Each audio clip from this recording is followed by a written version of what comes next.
अच्छा जी, आपके सब्सटेंस हो गया। नेक्स्ट आपका है लोकेशंस। लोकेशंस इजीली वही है कि आपके ईसीएल सेल्स कहाँ पे प्रोड्यूस हो रहे हैं, आपके एचसीएल इंट्रिंसिक फैक्टर इपराइटल सेल्स कहाँ हैं, चीफ सेल्स कहाँ हैं, जी सेल्स म्यूकोस सेल्स कहाँ हैं, और ड्यूडेनम के अंदर आपको जो मैंने 3 सेल्स पढ़ाए हैं वो क्या काम कर रहे हैं। ठीक है, ये आप एक दफ़ा खुद देख लीजिएगा, इतना कोई कम्प्लेक्स नहीं है इसमें।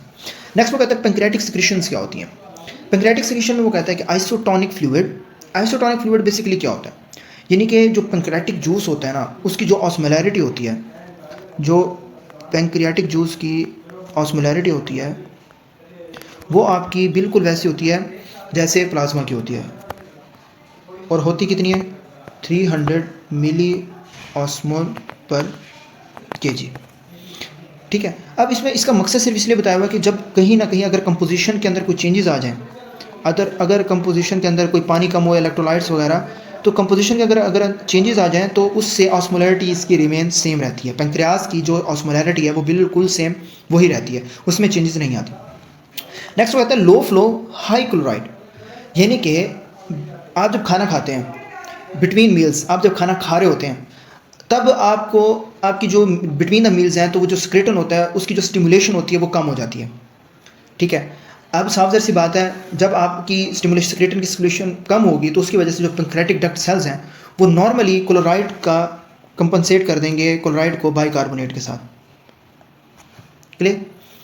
अब जब स्टिमुलेशन कम होगी तो बाइकार्बोनेट जो होता है वो कम स्क्रीट होता है, और उसी की वजह से क्लोराइड जो होता है वो कम एक्सचेंज आउट होते हैं। तो जो क्लोराइड की जो कंसनट्रेशन है वो आपकी ज़्यादा होती है, राइट, क्योंकि अभी इस टाइम पे खाना खाने के दौरान आपकी जो खुराक है वो आपके स्टोमक के अंदर जा रही है। ठीक है, लेकिन जब आप खुराक खा लेते हैं, आपने खुराक खा ली और तब आपको पता है कि आपका एसिड जो सा है वो अब ड्यूडेनम में आना है।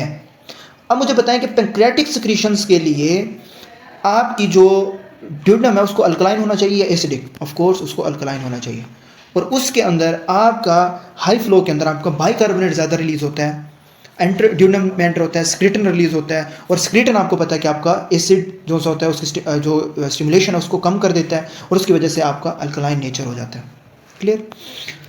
Pancreatic enzyme alpha mileage starch digestion. अब स्टार्च के अंदर आपके कौन कौन से आ जाते हैं, माल्टोज, ये बायोकेम के अंदर यार बड़ा एक लंबा सा हुआ है, और डेक्सट्रेंस जो कि कार्बोहाइड्रेट्स होते हैं बेसिकली। अब जो अल्फा माइलेज होते हैं वो कहते हैं ये प्रोटीएज की तरह बिल्कुल नहीं होते। प्रोटीएज जो होता है वो इन पेंक्रियाज वो इनएक्टिव होता है, अगर एक्टिव होना तो वो पेंक्रियाज को भी खाना स्टार्ट कर जाए, इसलिए अमाइलेज ऑलरेडी एक्टिव होते हैं तो वो ऑलरेडी जो है वो स्क्रीट हो जाते हैं। और आपको पता है एक्यूट पेंक्रियाटाइटिस में 2 चीज़ें होती हैं, अमाइलेज और लाइपेज, लेकिन मोर स्पेसिफिक क्या होती है आपकी लाइपेज।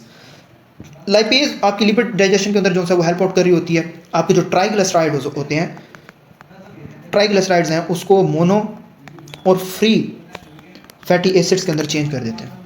ठीक हो गया। फिर आ जाता है आपका प्रोटीएज। अब प्रोटीएज जो होता है वो आपके प्रोटीन डाइजेशन में सबसे ज़्यादा हेल्पफुल होता है। ठीक है, और इसके अंदर कौन कौन से आ जाते हैं, ट्रिप्सिन, काइमोट्रिप्सिन, इलास्टेज और कार्बोक्सी पेप्टाइडेज। ये इनएक्टिव फॉर्म के अंदर होता है पेंक्रियाज में, और जब ये आपके ड्यूडेनम में जाता है तो वहाँ जाके ये क्या हो जाता है, एक्टिव हो जाता है। ठीक है, तो इसलिए ये इनको एक और नाम दिया जाता है, दे आर जाइमोजेंस। ठीक है ना। अब जो जाइमोजेंस होते हैं ये आपके ग्रेन्यूल्स में स्टोर करते हैं। ट्रिप्सिन इनहिबिटर जो होते हैं वो पेंक्रियाज के अंदर होते हैं, और एक्टिवेट तब करते हैं जब ये इंटेस्टाइन्स के अंदर पहुंच जाते हैं। ठीक है, जो आपके ट्रिप्सिन होते हैं ये कभी नहीं करते हैं, और अगर फेलियर हो तो उसकी वजह से ऑटोमेटिकली क्या हो जाता है, पेंक्रियाटाइटिस। अब आ जाते हैं ट्रिप्सिनोजेंस पे। अब sorry, dipeptides and tripeptide degrade with in intestinal mucosa विया इंट्रासेलुलर। इसका मतलब भी यही होता है कि आपके जो पेंक्रियाटिक प्रोटीएज है वो ब्रेक डाउन करते हैं प्रोटीन को स्मॉल पेप्टाइड के अंदर। ठीक है ना, डाइपेप्टाइड एंड ट्राइपेप्टाइड्स ये degraded with in intestinal mucosa के अंदर, ताकि उसको अब्जॉर्ब होने के अंदर ज़्यादा हेल्प आउट हो सके। ठीक है, अब जो इंटेरोसाइट्स होते हैं वो अब्जॉर्ब कर लेते हैं आपके डाइपेप्टाइड में और ट्राइपेप्टाइड को। ठीक है, और उसके बाद आपकी डाइजेशन होने में ज़्यादा चांसेस होते हैं, मतलब अच्छे से हो सकती है। ट्रिप्सिनोजेंस आपका मोस्ट इंपॉर्टेंट जो है वो इंजाइम होता है। इन लास्टली ट्रिप्सिनोजेन इनएक्टिव होता है, और एक्टिव ट्रिप्सिन जो होता है वो एक्टिव प्रोटीएज होता है।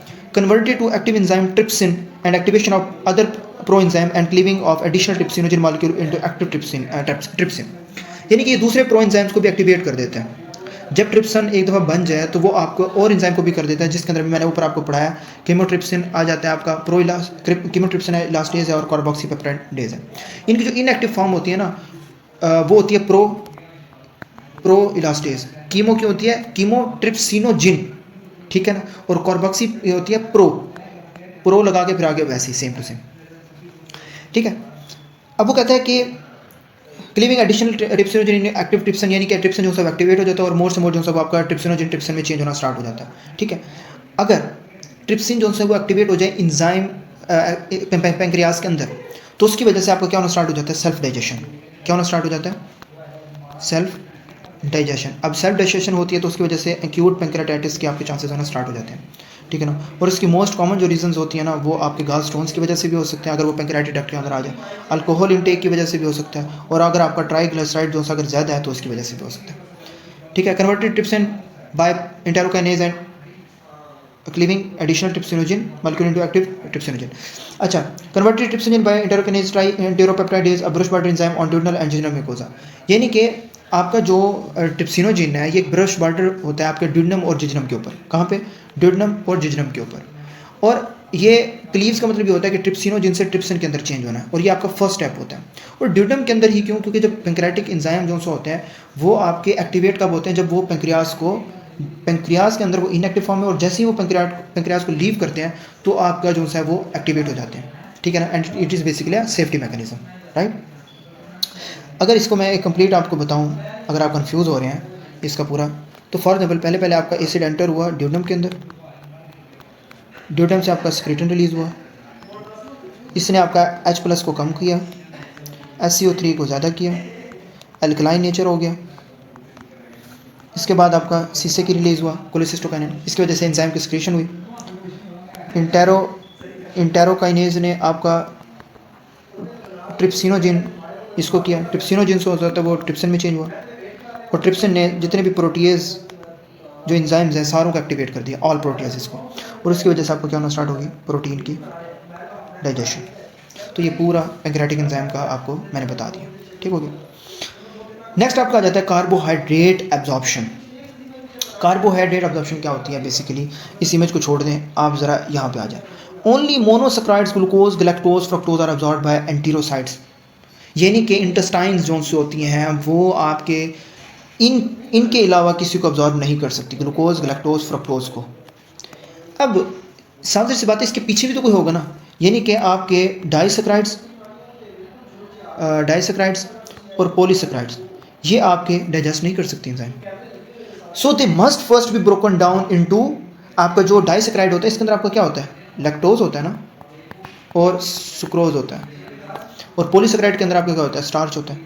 तो इनको पहले ब्रेक डाउन करना है, किसमें, ग्लूकोज में, गैलेक्टोज में और फ्रक्टोज में, फिर उसके बाद डाइजेशन होती है। और डाइजेशन किसकी हेल्प आउट से होती है, पैंक्रियाटिक एमाइलेज की वजह से, ठीक है। और जो ब्रश बॉर्डर एंजाइम्स होते हैं लैक्टेज, सुक्रोज और माल्टेज, और यही तीन जो मोनोसैकराइड्स होते हैं ये क्रॉस कर सकते हैं एंटेरोसाइड से। अगर अगर अगर अगर लैक्टेज की डेफिशिएंसी हो जाए तो लैक्टेज अब्जॉर्ब नहीं होगा, और उसी की वजह से जब लैक्टेज अब्जॉर्ब नहीं होता तो हमें ऑस्मोटिक डायरिया देखने को मिलता है, ठीक है। फिर आ जाता है कि glucose and galactose are taken up by SGLT1 sodium dependent. अब इसके अंदर अब ये SGLT1 भी होते हैं, ग्लूट 1 2 3 4 5 भी होते हैं, ये आप आगे जाके पढ़ेंगे। अब ये बेसिकली एंडो में क्लियरली लिखा हुआ है। SGLT1 का मतलब होता है सोडियम ग्लूकोज लिंक ट्रांसपोर्टर, यानी कि सोडियम और ग्लूकोज पे डिपेंडेंट है। अब बेसिकली होता क्या है इसके अंदर, वो क्या कहता है कि आपका जो सोडियम है वो सेल के अंदर जाना चाहता है, want to enter into the cell because of sodium potassium ATPase, और उसी की वजह से आपको जो इंट्रासेलुलर जो सोडियम है ना वो कम होता है और सोडियम अंदर जाना चाहता है, ठीक है ना। तो इस बेस पे आपका जो ग्लूकोज होता है ना और गैलेक्टोज ये इसके साथ ज़रा चिट चैट करते हैं, और उसकी वजह से आपको क्या हो जाता है, एक्टिव ट्रांसपोर्ट, और ये through sodium indirectly from ATP आप जो सोडियम पंप है वो यूज़ करता है, ठीक है, और इसकी वजह से क्या हो जाते हैं, एंटर हो जाते हैं, ठीक हो गया। अगर for example sodium gradient collapse कर जाए, अगर फॉर एग्जांपल सोडियम यहाँ कोलैप्स कर जाए तो मुझे बताएं ग्लूकोज और गैलेक्टोज जाके अब्जॉर्ब होंगी, नहीं होंगी, ठीक है। और इसी में हम जो है वो ओरल रिहाइड्रेशन हम देते हैं या फिर हम डेक्सट्रोज वगैरह देते हैं। नेक्स्ट वो कहता है फ्रक्टोज का आगे जिक्र करता है। हाँ, fructose is taken up by facilitated diffusion by GLUT5, all are transported by blood by GLUT2। यानी कि जो फ्रक्टोज है ये आपका एपिकल ट्रांसपोर्टर है, ये भी सोडियम डिपेंडेंट है। फैसिलिटेटेड डिफिजन में क्या होता है कि वो डाउन जाता है, इसमें कोई एटीपी इस्तेमाल नहीं करता, किसी किस्म का कोई सोडियम जो सा वो रिक्वायर्ड नहीं होता, कोई रिक्वायर्ड नहीं होता, सोडियम इंडिपेंडेंट होता है, ठीक है। और ये इजीली जो सा वो आपका by facilitated diffusion taken up हो जाता है और सारे बाय GLUT2 ब्लड के अंदर चले जाते हैं। Glucose, galactose, fructose by facilitated division आपका आ जाता है। नेक्स्ट वो कहता है डेक्सट्रोज टेस्ट क्या होता है। सिंपल इज दैट, आपको पता होना चाहिए कि डेक्सट्रोज एक मोनोसेक्राइड है। क्या है आपका? मोनोसेक्राइड्स। अब इसको किसी पैंक्रेटिक एंजाइम या बाइल की ज़रूरत नहीं है एब्जॉर्ब होने के लिए, ये डायरेक्टली हो जाता है। ये आपका डायरेक्टली इंटेस्टाइन में एब्जॉर्ब हो जाता है, डायरेक्टली इंटेस्टाइनल एब्जॉर्प्शन। अब अगर म्यूकोजल डैमेज हो जाए, मतलब आपका म्यूकोज है, इंटेस्टाइनल म्यूकोज है, उसके अंदर मसला आना स्टार्ट हो जाए, तो मुझे पता है डेक्सट्रोज एब्जॉर्ब होगा या नहीं होगा? सिंपल, नहीं होगा ना। तो डेक्सट्रोज क्या कम होगा? डेक्सट्रोज लो होगा आपका ब्लड में। आपका ब्लड के अंदर आपका जो डेक्सट्रोज है वो क्या हो जाएगा? ऑलरेडी कम हो जाएगा। वो उसे जो म्यूकोजल है डैमेज होने की वजह से, चाहे सीलिक डिजीज़ है, वो उठाएगा नहीं ना, यूरिन में आएगा। लेकिन अगर आपका डेक्सट्रोज टेस्ट पॉजिटिव हो जाता है, आ जाता है, अगर नेगेटिव आ जाए तो समझ जाएंगे कोई ना कोई पैंक्रेटिक इंसफिशिएंसी चल रही है। पैंक्रेटिक का मसला है, इंटेस्टाइनल म्यूकोजा का कोई मसला नहीं है। अगर पैंक्रेटिक है तो क्या है, बेसिकली आपका जो डेक्सट्रोज है वो नॉर्मल रहता है, यानी कि आपको कोई पैंक्रेटिक इंसफिशिएंसी है। और अगर प्रॉब्लम है, अगर लो है ब्लड के अंदर, तो फिर आपको कोई ना कोई म्यूकोजल डैमेज है, ठीक है। नेक्स्ट वो कहता है विटामिन और मिनरल एब्जॉर्प्शन क्या होती है। वो कहता है विटामिन एंड मिनरल डेफिशिएंसीज में develop in patient with small bowel disease, bowel resection, intestinal failure और bariatric surgery. Simple is that, कोई ऐसी कंडीशन जिसमें आपके जो सरफेस एरिया अब्जॉर्ब करने वाला, आपका जो अब्जॉर्प्टिव सरफेस एरिया है जिसने कंटेंट को, विटामिन को, मिनरल को अब्जॉर्ब करना है, अगर ये कम हो जाए, ऑटोमेटिकली जो आपकी विटामिन या मिनरल की अब्जॉर्प्शन है वो कम हो जाएगी, जिसकी वजह से आपको डेफिशिएंसी होना स्टार्ट हो जाएगी। अब इसमें मोस्ट कॉमनली कौन कौन सी डिजीज़ आती हैं? इसके अंदर आपके आ जाती हैं क्रोन्स डिजीज़, ठीक है, सीलियक डिजीज़, जिसके अंदर आपके म्यूकोजल के मसले होना स्टार्ट हो जाते हैं। अगर कोई ना कोई सर्जरी हुई है, जैसे मैं आपको बैरोट्रिक सर्जरी जो सी है, अगर आपके अंदर इलियक की रिसेक्शन यानी कि इलियम को अगर काट दिया जाए, या गैस्ट्रिक बाईपास, इन सारी कंडीशन के अंदर आपको विटामिन की डेफिशिएंसी को मिलेगी। नेक्स्ट वो कहते हैं आयरन अब्जॉर्ब्ड इन फिरस इन ड्यूडेनम। आपको पता है कि जो स्टोमिक होता है, जो हेल्प आउट कर रहा होता है, आयरन जो सा होता है वो मस्ट बी, आयरन जो होता है वो अब्जॉर्ब करता है फेरस को इन ड्यूडेनम। आपको पता है कि आपका ये किस फॉर्म में होता है, और आपको फेरस फॉर्म के अंदर चाहिए होता है, जो कि आपका क्या होता है Fe2+। अब स्टोमिक जो सा होता है, एसिड जो सा होता है वो कन्वर्ट करता है Fe3+ को Fe2+ के अंदर, फेरस के अंदर, और कहाँ पे करता है? ड्यूडेनम के अंदर, ठीक है। अगर कोई ना कोई ड्यूडेनल डिजीज़ हो जाए तो ऑटोमेटिकली क्या हो सकती है? आयरन डेफिशिएंसी एनीमिया, क्योंकि आयरन ही नहीं मिल रहा, ठीक है। वो नेक्स्ट कहता है फोलेट अब्जॉर्बिंग स्मॉल बाउल, जो जिजनम होती है स्पेसिफिकली ये डेवलप होती है। और आपको पता है कि अगर फोलेट अब्जॉर्ब हो रहा है, अगर फोलेट डेफिशिएंसी हो रही है किसी पेशेंट में, तो आपको पता है फोलेट डेफिशिएंसी सीलिक डिजीज और ट्रॉपिकल स्पोर के अंदर होती है। और नेक्स्ट हम इन चीज़ों को डिस्कस करेंगे, सीलिक डिजीज वगैरह को। नेक्स्ट वो कहता है विटामिन B12। सिंपल सी बात, मैंने आपको अभी ऊपर बताया कि विटामिन B12 कहाँ से आ रहा होता है? आपका स्टोमिक, वहाँ से एसिड रिलीज होता है, इंट्रिंसिक फैक्टर होता है, फिर ड्यूडेनम में आता है, वो आपको अल्कलाइन नेचर प्रोवाइड कर रहा होता है, फिर आपका इलियम में आता है, वहाँ पे आपके रिसेप्टर्स पे जाके अटैच हो जाता है, और वहाँ से आपका क्या कर रहा होता है? अब्जॉर्ब कर रहा होता है विया रिसेप्टर मीडिएटेड एंडोसाइट्स में, ठीक है। और जो बाइल साल्ट्स होते हैं वो आपके रीअब्जॉर्ब होते हैं टर्मिनल इलियम में, ठीक है। और अगर आपका विटामिन B12 जो सा है वो अब्जॉर्ब नहीं हो रहा, तो उसकी वजह से आपको एक डिजीज़, मतलब क्रोन्स डिजीज़ है, तो उसके अंदर विटामिन B12 की डेफिशिएंसी है, तो उसकी वजह से, क्रोन्स डिजीज़ की वजह से विटामिन B12 डेफिशिएंसी भी होगी, फैट भी आपके ज़्यादा होना स्टार्ट हो जाएंगे, और इसकी वजह से आपके गॉल स्टोन होने के चांसेस भी ज़्यादा होंगे। क्लियर? फिर आ जाता है आपका पेयर पैचेस। ये सिर्फ आप कॉन्सेप्चुअल भी आप तैयार करें तो कोई इसमें मसले वाली बात नहीं है। पेयर पैचेस में वो कहता है encapsulated lymphoid tissue found in lamina propria. अब मैंने आपको बताया था कि ड्यूडेनम, जिजनम, इलियम, इनमें दो चीज़ें तो बड़ी कॉमन होती हैं, विलाई और माइक्रोविलाई। लेकिन जो सबसे डिफरेंट चीज़ होती है वो आपकी होती है कि आपके जैसे बर्नर ग्लैंड्स ड्यूडेनम में होते हैं, वैसे इलियम के अंदर आपके पेयर पैचेस होते हैं जो डिफरेंशिएट करती हैं। और ये MCQs भी आता है कि कौन सी ऐसी चीज़ें जो डिफरेंशिएट करती है ड्यूडेनम, जिजनम, इलियम को आपस में। तो पेयर पैचेस जो होते हैं वो आपके इलियम के अंदर होता है, जो इनकैप्सुलेटेड लिम्फॉइड टिश्यूज होते हैं, जो लेमिना प्रोप्रिया के अंदर होते हैं, ठीक है ना। यानी कि ये इम्यून सिस्टम को सपोर्ट प्रोवाइड कर रहे होते हैं, right, and contain specialized microfold cells that sample and present antigen to immune cells, यानी कि जब भी आपका एंटीजन्स आपकी बॉडी के अंदर आता है और वो ये आपके जो एम सेल्स होते हैं ये इसको टेकअप करते हैं और ये आपको लेके जाते हैं आपके ल्यूमन के अंदर, ल्यूमन से लेके आते हैं, ठीक है ना, और कहाँ डिलीवर करते हैं, आपके जो इम्यून सेल्स आपके इलियम के अंदर पड़े होते हैं, ठीक है, और उसकी वजह से वो आपको रिस्पॉन्स शो करती है। अब रिस्पॉन्स कैसे शो करती है? B cell stimulated in germinal center of Peyer patch differentiate IG creating plasma cells which ultimately reside in lamina propria. अब ये आईजीएम जो से वो एंटीबॉडीज अब बननी है इसके, अब जो एम सेल्स हैं इम्यून सर्विलेंस के जरिए जो बीटा सेल्स हैं वो आपकी इस एंटीजेंस के खिलाफ, जो बीटा सेल्स हैं वो इन एंटीजेंस के खिलाफ क्या बनाना स्टार्ट कर देती हैं, एंटीबॉडीज़, और वो एंटीबॉडीज़ कौन सी होती हैं, आईजीए। इसलिए कहते हैं जो आईजीए होती है वो आपकी सबसे ज़्यादा कहाँ होती है, इंटेस्टाइन में, और कौन से उसमें होती है, इलियम के अंदर होती है, ठीक है। तो यही जो एंटीबॉडीज़ है वो जाके इनको क्या कर देती हैं, किल करती हैं। IgA receive protective secretory components and then is transported across the epithelium to the gut deal with the intraluminal antigen.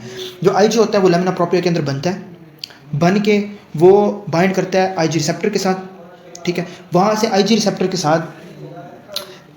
के साथ वो स्क्रीट होता है, ट्रांसपोर्ट करता है एपिथेलियम में, एपिथेलियम से वो स्क्रीटरी कंपोनेंट को ऐड करता है और फिर ल्यूमन में जाता है, और वहाँ जाके आपके जो बैक्टीरिया प्लस वायरसेस हैं उनको क्या करता है, मार देता है। क्लियर? यानी कि इसका मतलब ये है कि अगर आपका कोई ना कोई एंटीजन है वो आपके उसमें आया तो आपके पेयर पैचेस के अंदर आपके एम सेल्स होते हैं, वो इन एंटीजन्स को लेते हैं ल्यूमन से, आपके ल्यूमन के अंदर आपका ये एंटीजन आया वो एम सेल्स लेते हैं और उसके ज़रिए आपको बीटा सेल्स जो होते हैं वो एंटीबॉडीज़ जो है वो बनाना स्टार्ट कर देते हैं।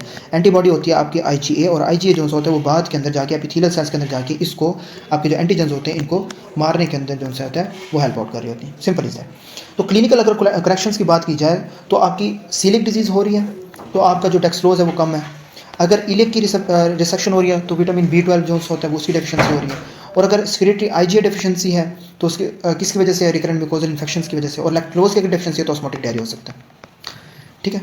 नेक्स्ट इंशाल्लाह हमारा लास्ट टॉपिक है वो है बाइल और बिलीरुबिन, ठीक है, उसके बाद आपकी पैथोलॉजी स्टार्ट हो जाएगी।